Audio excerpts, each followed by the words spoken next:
just the belly. Okay. You can show my face. Okay. Very good. So, the main area that we're going to work on is first we're going to get some fat grafting from the sides. So we're going to be liposuction here, here, and a little bit up here. Okay. Anything beyond the lines we can liposuction and remove fat more. It always looks good when you remove more. The lower part, I think they did. This is a revision lipoplasty, so he's coming back for fixing imperfections. I think they did a very good job in the lower part, so we're going to not touch it so we don't make it worse. Here is, I think, where more fat than necessary was removed, and it's making a little bit of irregularity. So here, the plan is going to be to lift up the skin from the muscles. Okay, that's going to be. I'm literally going to pinch it while you're asleep, and then use an instrument to lift up this area. While lifting it, we'll also break up the fat, and then I'm going to add the fat that we got from here into that area, and then we're going to massage it into a more even layer, and then we're going to put you in a compression dressing. Here I may inject a little bit of direct fat in the small areas. And then finally in the center we're going to liposuction and remove some fat to make a depression here so that it looks like, and right now there's a little bit of a triangle of fat here, and I think it'll look better if we divide that up following your muscles. Okay. So the expectation is going to be a more natural look, more muscular.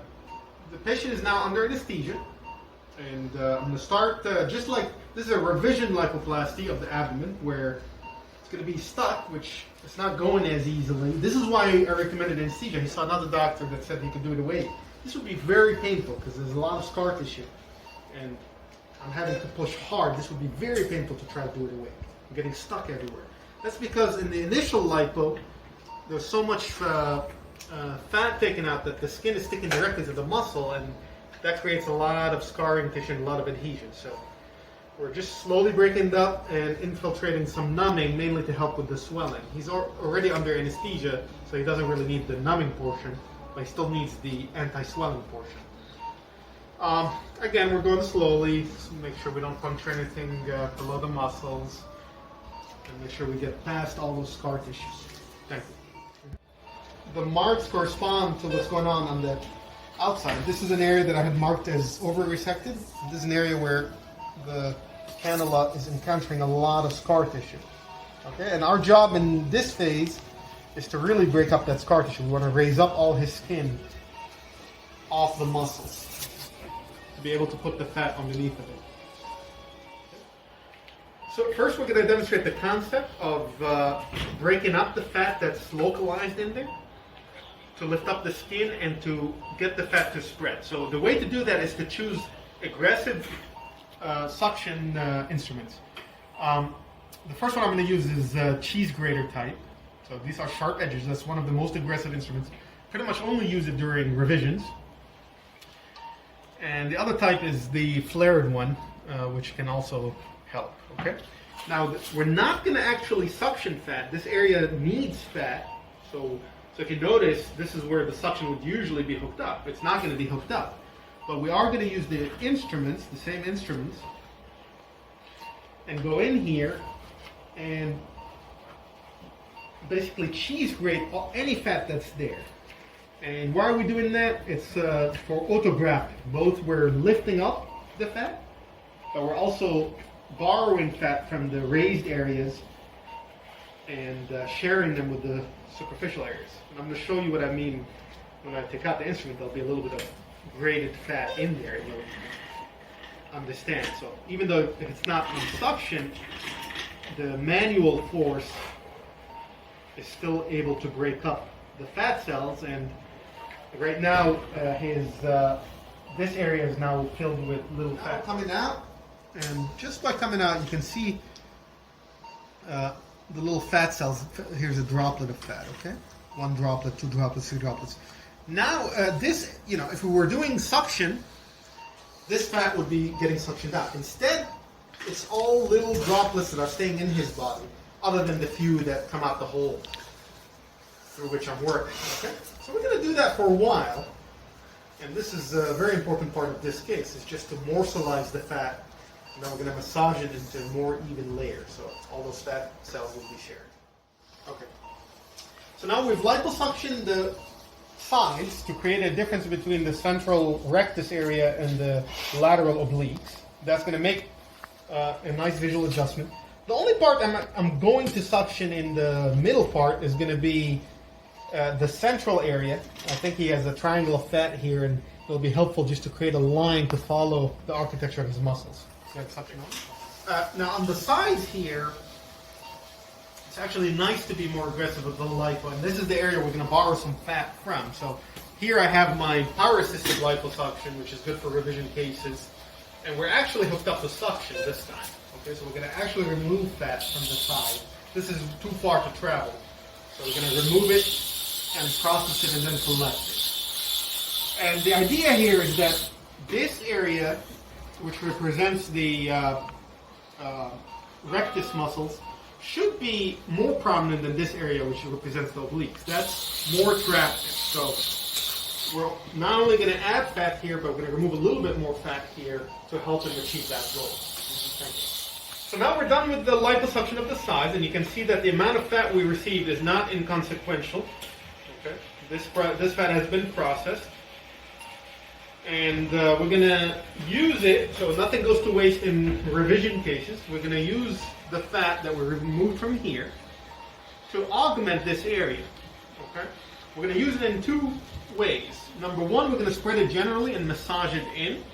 Number two, the areas that are especially deep, we're going to inject with a needle, but we're going to inject smaller quantities. So the combination of grafting this area with the fat that we removed from this area is going to have the result of having this area look thinner and this area larger, which will be more anatomically and cosmetically pleasing. Is the way we inject the face. I'm just going to inject it with basically a needle, and those are small volumes. We're going to do a total of 20 cc's, and those are going to go into the deepest areas. And we're going to inject it with a needle so that we can stay very superficial, almost as close to the dermis as we can. So I'm going to use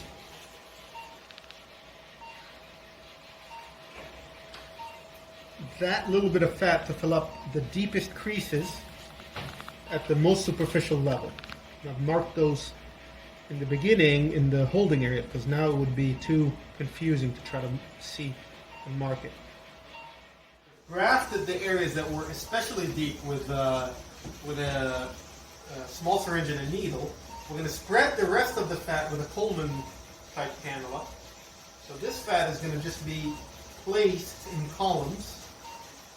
Then we're going to massage it into place. And what we're doing is we're going to basically, after freeing up all the skin from the muscle, we're going to do a cushion layer of fat and wait until that heals. So we're giving him a little more bulk here. Now, how do we inject it in bulk? You can't. You have to spread it around and then you'll massage it into place. There's no way to physically inject it into a perfect shape. So you have to make it smooth by massaging it. And we'll do that as the last part of it. So now we've spread the fat into the areas we're going to use, both by needle into the small depressed regions and with cannulas in the generalized area. Now I'm just going to rub it in. If you could look at the inside, you'd see skin with a lot of cobweb attachments. So the fat can travel between those cobwebs. And just like everywhere else in the body, it's not going to travel beyond the areas that we suction. We're just going to massage it to squish it and create a uniformly thick layer as much as the body will allow us to. Okay? Good. That's it.